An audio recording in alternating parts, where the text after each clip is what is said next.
As you begin to learn the game, the most common response to e4 you'll see is e5, an excellent choice from beginner to grandmaster.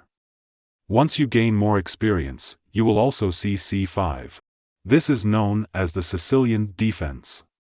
Black fights for the d4 square immediately.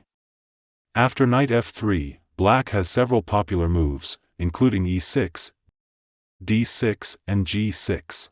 The Sicilian is such a complicated opening, with so many options. We're just going to discuss the basic ideas that both sides can use. Of the many options, knight to c6 is one of the most popular choices. White sometimes plays bishop to b5, but white's most popular and aggressive move is opening up the position with d4. This is known as the open Sicilian.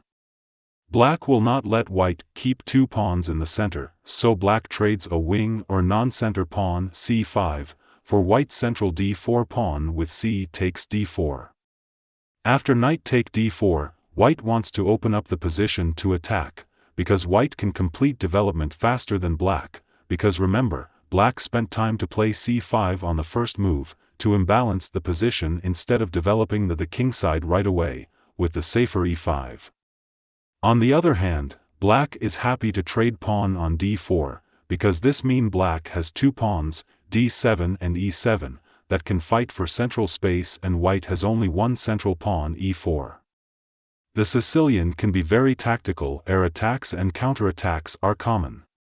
Here are a couple common plans for both sides. Black can attack white's center immediately, with e5 or fianchetto the dark, squared bishop with g6. And after knight c3, bishop g7, black's bishop attacks white's knight on d4.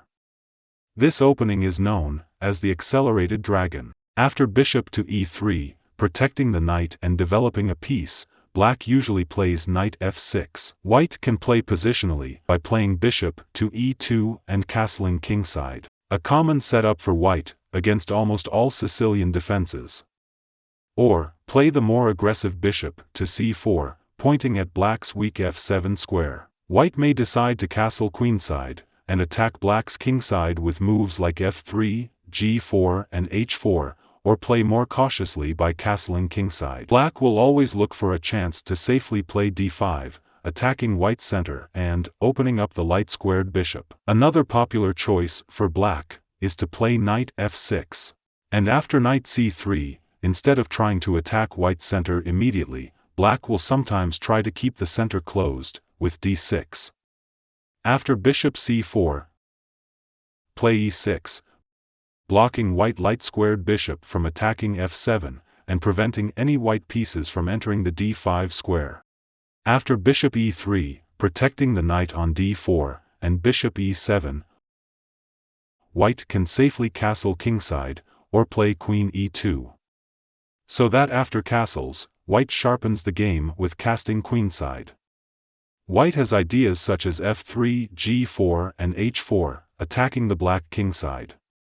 Black will try to attack on the queenside with ideas of a6 and b5, or try to open up the center, with d5. As you can see, there are a lot of ways to play the Sicilian defense.